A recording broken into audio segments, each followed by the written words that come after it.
Hello everyone, my name is Lee Pucker. I'm the CEO of the Wireless Innovation Forum, and I've been asked to speak to you today about the history of spectrum sharing in the US. Before we begin going into the history of spectrum sharing, it's important to understand what the benefits of spectrum sharing are. Fundamentally, radio spectrum is a limited resource for wireless communications, and service providers in both the commercial and government domains are constantly demanding increased spectrum to meet their customers' demands. The traditional approach to addressing these demands through static licensing model, granting exclusive spectrum access through single commercial or government entity to one or more frequency bands, both for a long duration and over a large geographic area. Under this model, for one entity to gain new spectrum, another must clear it. However, such clearing of spectrum is expensive and not a sustainable mechanism for spectrum management. Multiple spectrum measurement campaigns have shown that many spectrum bands are heavily underutilized due to significant variations in spectrum occupancy over frequency, time, and space. Therefore, a significant increase in spectrum utilization efficiency is possible in specific underutilized bands if secondary users are allowed access to spectrum licensed to primary spectrum owners. For these reasons, spectrum sharing has become inevitable. So what is spectrum sharing? I've mentioned some of the concepts in my introduction. The Wireless Innovation Forum did a report in 2014 called the Dynamic Spectrum Sharing Annual Report. And in this report, which was validated and approved by our members, a number of concepts were explored, allowing our members to sort of tier the levels of spectrum sharing into 5 levels. So level 0 is the traditional model. It's exclusive use spectrum. That's basically someone has the spectrum, and in order for someone else to gain access to the spectrum, they have to clear it. There's also static spectrum sharing, which is what we call level 1. In static spectrum sharing, the primary and secondary users are sharing this, or primary users are sharing the spectrum on a geographic basis. So in one location, one user is using a specific band, and then in another location, could be an adjacent location, a different user is using that band. Once we get to level 2, we get to the beginnings of real spectrum sharing, and that's what our members called managed shared access. And managed shared access was broken into 2 levels. Industry managed, where the exclusive use spectrum in a specific location may be leased by the primary user to a third party on a temporary basis. So basically in this location, I'm using the spectrum. However, if you need it tomorrow for a couple hours, I'll let you have it for tomorrow for a couple hours for a fee. The policies and rules associated with that kind of sharing are basically tied to the leasing agreement. And it gets managed accordingly. The other model that was identified under the managed shared access is government managed. Under government managed, the leasing or secondary use on a temporary basis is managed by the government. The government will assign it to a specific secondary user for a specific period of time, and the primary users are required to vacate the band for that specific period of time. The next level is what everyone refers to as dynamic spectrum access. And again, this is broken into 2 models. The first model is no priority access. So basically, the spectrum use is non-exclusive. Spectrum is held by a primary user, but it's the user or share it model. If the primary user is not using that spectrum, then it's available for someone else to use. An example of this is TV white space that you've probably heard, where if there's not a broadcaster in a specific TV band, then that band is available for someone else to use on a secondary basis. Key point is that the secondary users cannot interfere with the primary users in this model, but outside of that, they are able to use the band in whatever way makes economic or business sense. The next level is priority access, and this actually adds a tiering to the secondary users. So again, the primary users, if they're not using the band, it's available for secondary use. But here, the secondary users there are two types. One is the priority access users. Those are secondary users who have certain rights of protection in the band. And then the other level is the sort of the general use tier, where there are no rights accorded. And finally, level 4 is what we call pure spectrum sharing.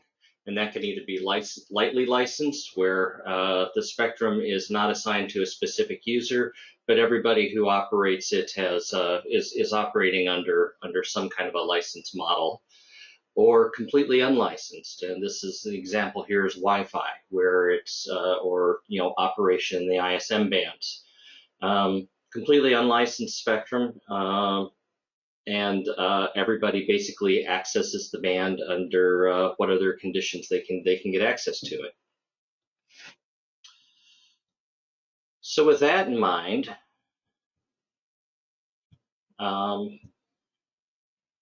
where is spectrum sharing being considered? And the answer to that question is all over the world. It's being utilized at levels 2 and 3 in various locations around the world. Spectrum sharing is being evaluated in other locations. As an example, in ITU Region 1, the European Commission Radio Spectrum Policy Program, which was published in 2012, specifically stated that member states in the Commission shall, where appropriate, take measures to enhance efficiency and flexibility, in particular through collective and shared use of spectrum in order to promote innovation and investment. So while spectrum sharing is being utilized all over the world, the rest of this talk is going to focus specifically on how spectrum sharing is the history of spectrum sharing and how it's been used in the United States.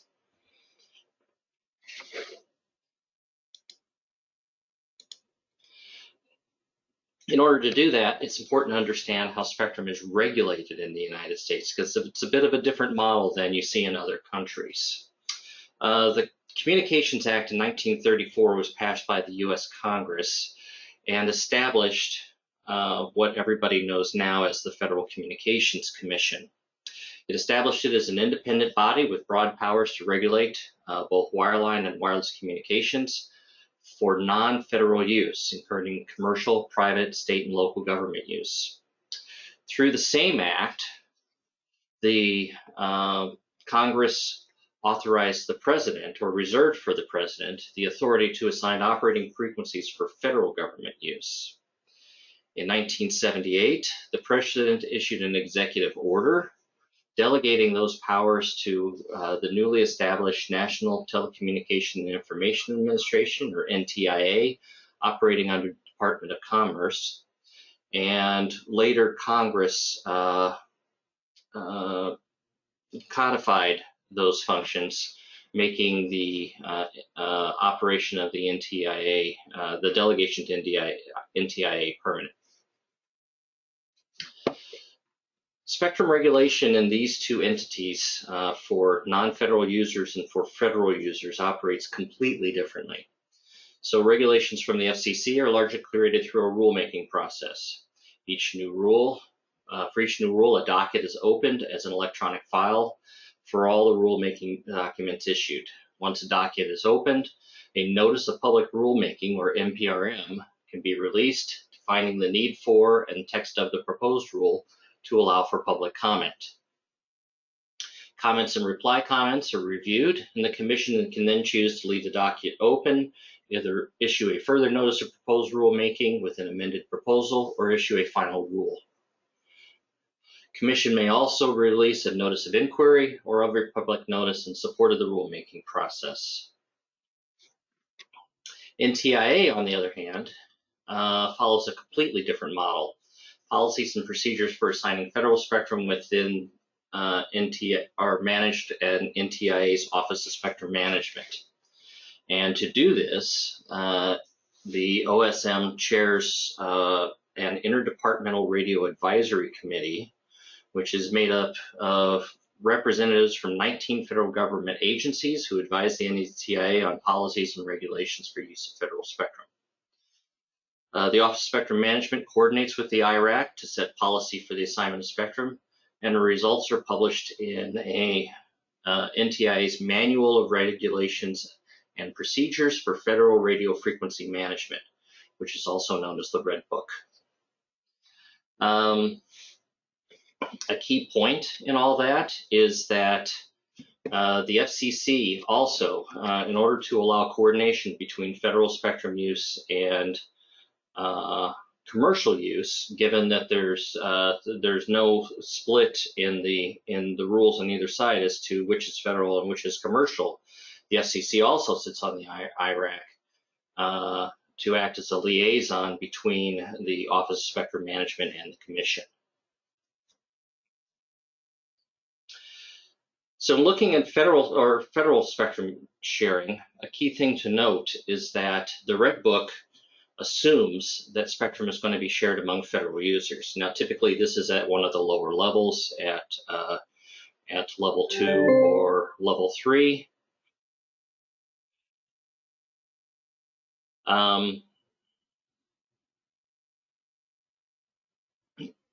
And as stated in the Red Book, the sharing of frequencies is necessary for the fullest utilization of radio spectrum.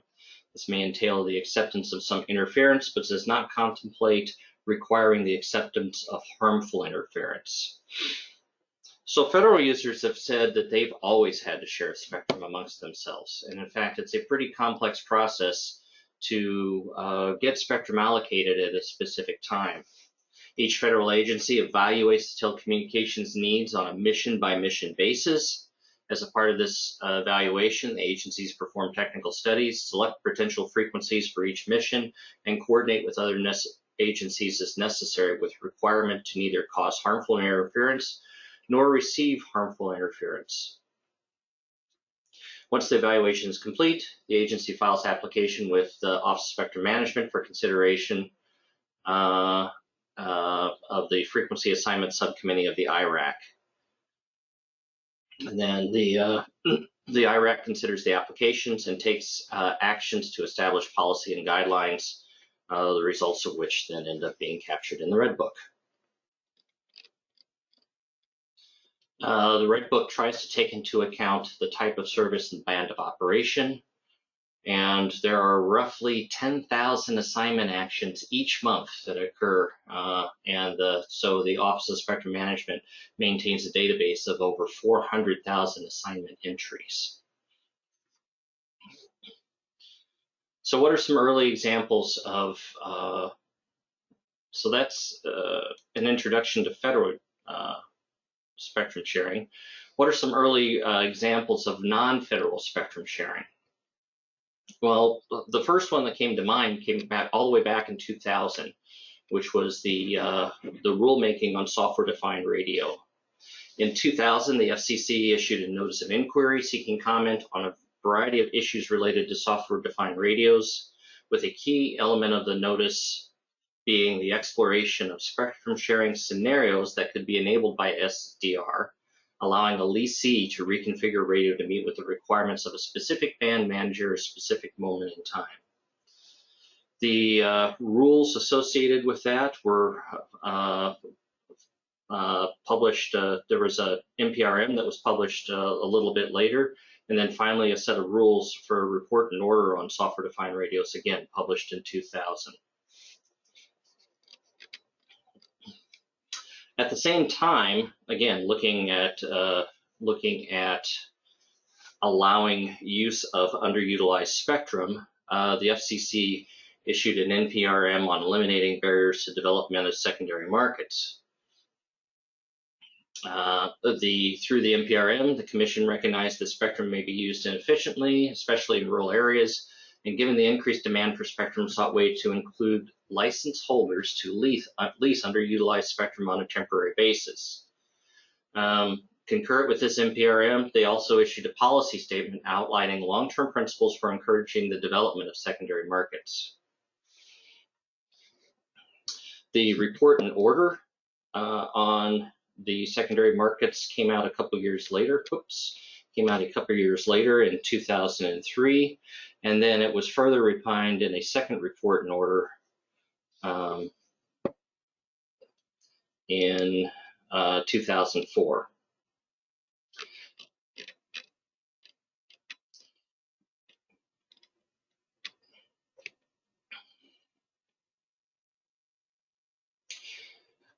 In May of 2003, the FCC also started looking at smart radio systems. The Office of Engineering and Technology hosted a workshop exploring the use of cognitive radio technologies to enable more efficient use of spectrum. And following this workshop, the FCC launched a notice of public rulemaking on facilitating opportunities for flexible, efficient, and reliable spectrum use employing cognitive radio technology. Through the NPRM, the Commission sought comment on issues related to cognitive radio, which include allowing unlicensed licensed devices to operate opportunistically based on the availability of spectrum in specific locations, facilitating interoperability between communication systems, especially first responder public communication systems, and forming ad hoc or mesh networks with the ability to self-heal. In 2005, they came out with a report and order on cognitive radio technologies, allowing their use, and that has acted as a basis for additional spectrum sharing capabilities moving forward,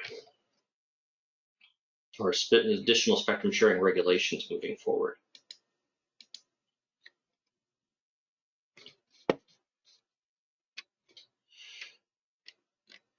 The next thing that occurred with respect to spectrum sharing, really moving into what we call dynamic spectrum access now, is the TV whitespace rulings that occurred in 2004.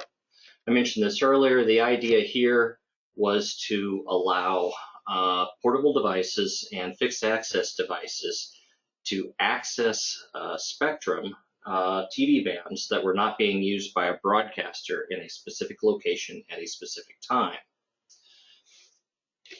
The FCC issued an NPRM on this in 2004, looking to ensure that no harmful interference would occur to any of the authorized users of the spectrum, and requiring that smart radio or cognitive radio technologies, as identified in the report and order I just mentioned, be used to identify unused TV channels in a specific geographic location.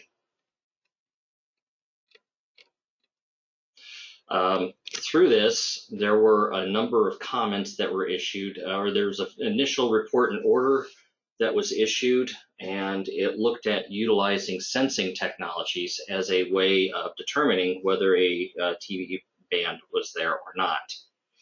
And they issued a further notice of proposed rulemaking to explore how that would operate further.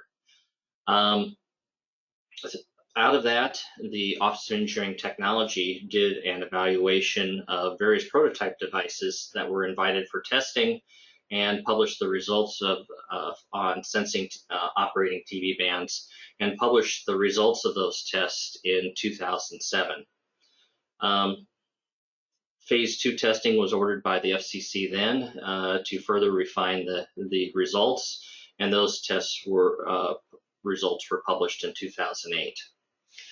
The key element that they found through this testing is that all devices were able to radio detect a clean digital television signal on a single channel. However, the results really varied in a noisy real-world environment. Signals in adjacent channels degraded the detection capability in channel, and while all devices were able to detect other licensed users in the band,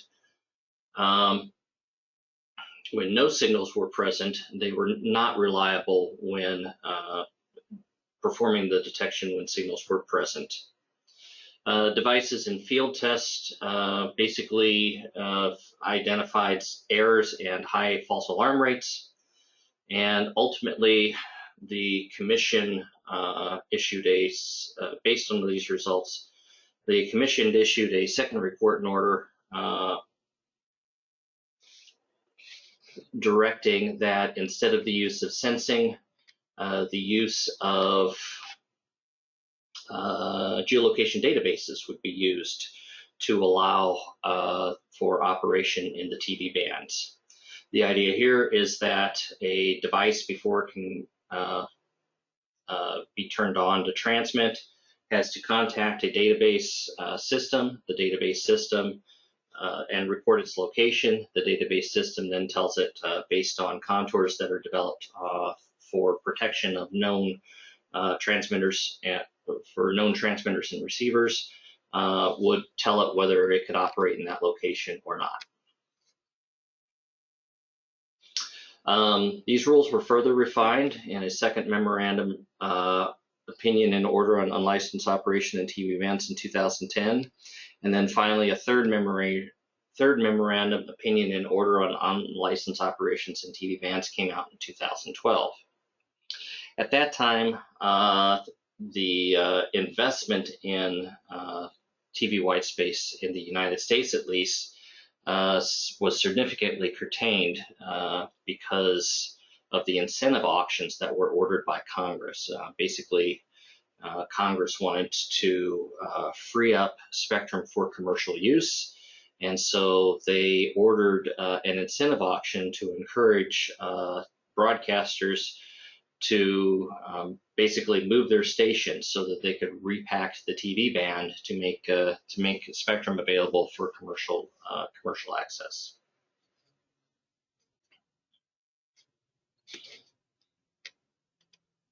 So some early cases of federal and non-federal sharing.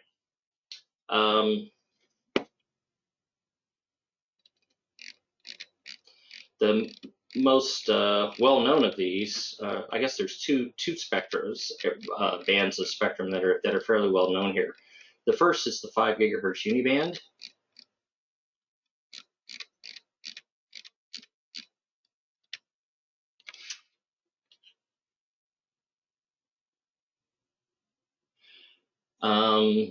So prior to 2002, unlicensed national information infrastructure, or UNI devices, were permitted to operate in the U.S. over a total of about 300 megahertz of spectrum across the 5 gigahertz band.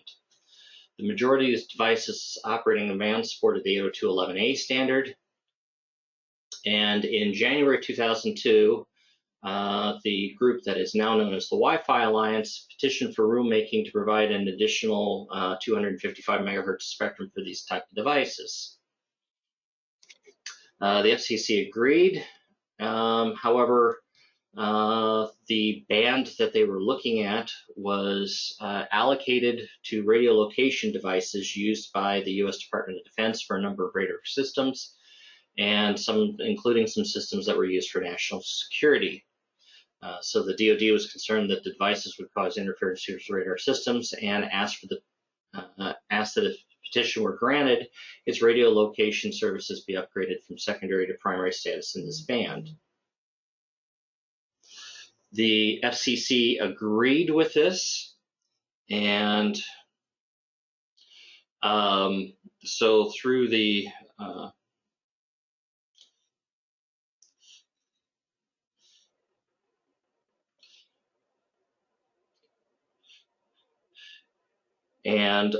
so through their notice of proposed rulemaking, granted the DoD services primary use in the band, and then establish technical rules to allow sharing between the 5 gigahertz uni devices and the radar,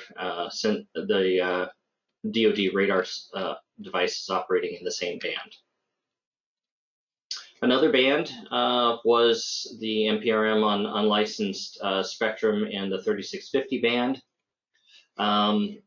This band was used for fixed satellite service earth stations allocated for federal use. And what they agreed to do was allow limited mobile service application to base station use only, and establish that the fixed satellite services were going to operate on a secondary basis.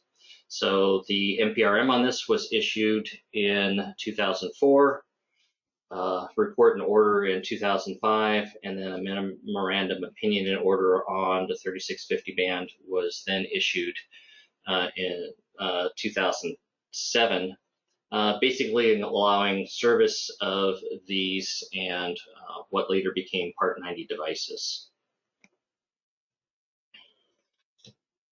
So that brings us to the PCAST report. So a lot of work had been done, as I've mentioned thus far, early on the development of spectrum sharing at various levels. In July of 2012, a report was passed to the U.S. President's Council and Advisors on Science and Technology, or PCAST, on realize the potential of government-held spectrum to spur economic growth. The key elements of that report was that the traditional practice of clearing and reallocating was a conclusion that the traditional practice of clearing and reallocating portions of the spectrum used by federal agencies was not a sustainable model for spectrum policy. And then an essential element of the new federal spectrum architecture should be that the norm for spectrum use should be sharing, not exclusivity. In the report, they went through and looked band by band at where the potential was for spectrum sharing between federal and non-federal users, and they identified a total of 1,473 or 1.4, almost 1.5 gigahertz of spectrum that could potentially be shared. While that was going on, the president in 2010 had issued a report. So related to all that, the president in 2010 issued an executive memorandum basically directing NTIA to collaborate with the FCC to make 500 gigahertz or 500 megahertz of spectrum available for commercial wireless use. In response to that, NTIA did a fast track report identifying that the 3550 to 3650 megahertz band might be a good band to be made available for commercial use, and they thought that this could be done by, or shared use, and they thought that this could be done by 2015. And then that was tied in with the PCAST report that I just mentioned, looking at how these bands could be made shared. So the result of that was the FCC created the concept of the Citizens Broadband Radio Service. They basically created this as a three-tiered concept. At the highest level was so this was a level 3 dynamic spectrum access sharing, level 3B. So the idea was there's incumbent at the highest level, and those incumbents were the grandfathered federal users, or authorized federal users, grandfathered fixed satellite service users, and grandfathered wireless broadband users. And the key for the entire incumbent level was use it or share it. If you're not using it, then it's available for secondary use. Then there were two tiers of secondary use defined. The general one was general authorized access. It's basically open eligibility. Anyone can operate, and anyone can be granted access to that spectrum, so long as they are not interfering with the higher tiers. And then the middle tier was the priority access license. So here, where the licensees were awarded by auction, and ability to get protection from the lower level GAA users. Again, it's use it or share it. So if a priority access license is not being used in a specific geographic location, then the general authorized access is available.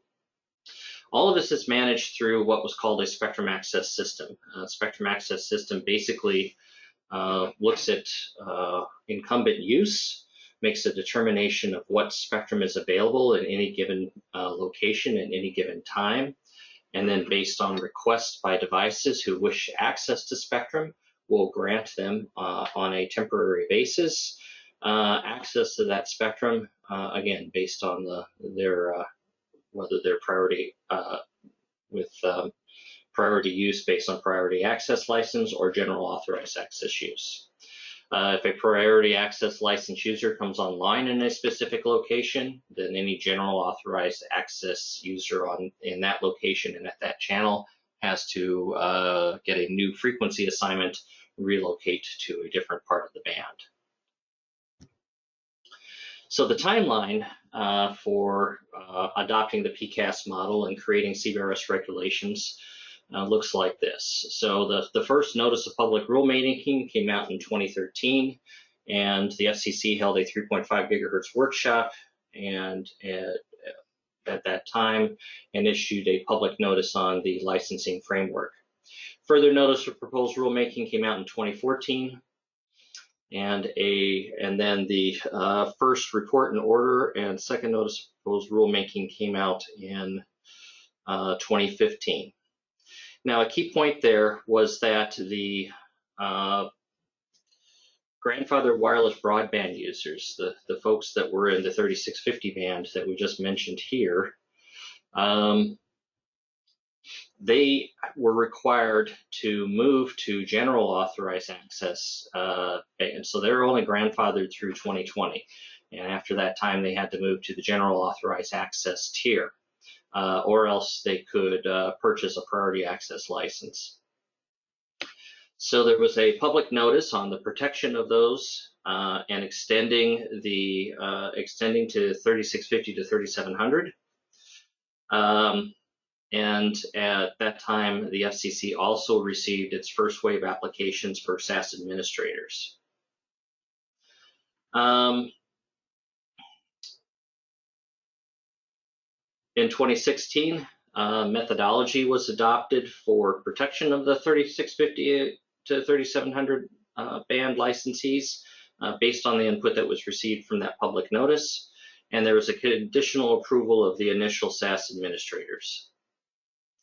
In 2017,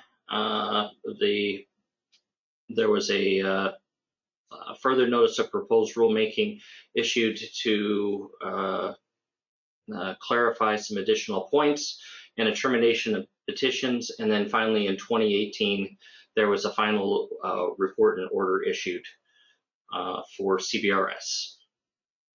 In 2019, it's not shown here, but in 2019, SAS administrators and CBSDs CBSDs began getting certified by the FCC. Citizens Broadband Service Devices began getting certified by the FCC, and the FCC authorized 5 SAS and authorized SAS administrators to begin supporting those CBSDs in what was called initial commercial deployment, or ICD. Then in 2020, the FCC gave final authorization for 5 SAS administrators, basically full FCC certification, and that enabled full commercial deployment. And you can find information on that at cbrs.wirelessinnovation.org/administrators. Also in 2020, the PAL auction occurred. So the auction of the Tier 2 licenses occurred, and that PAL auction has completed recently and brought in $4.5, I believe, billion in revenue. So So that's kind of the history of where we're at in the US with spectrum sharing. There are some new bands that are being considered, and these were explored in detail in a deep dive that the Wireless Innovation Forum did a couple weeks ago. The presentations from that deep dive are available at wirelessinnovation.org/spectrum sharing deep dive. We looked at potential for spectrum sharing in the 3.45 gigahertz band, 3.7, 6 gigahertz, and millimeter wave bands.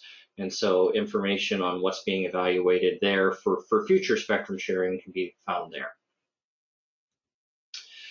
So as a final point in conclusion, I wanted to state that new regulations for dynamic spectrum sharing really can't be made unless there's a clear understanding of the actual spectrum occupancy in a band of interest, that incumbents in the band can be protected by spectrum sharing technologies employed, and that there's a valid business model under which investment can occur. Development of new business models is driven generally by an understanding of the technology potential and limitations and the regulatory environment under which they will operate. So regulation, technology development, and business investment are all tightly coupled in making a decision about whether a specific band should be shared or not.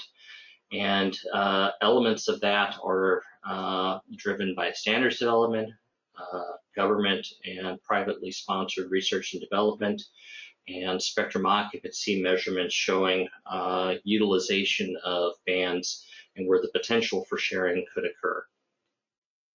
And with that, I'll conclude my talk. If you have any questions, please go ahead and ask. Thank you.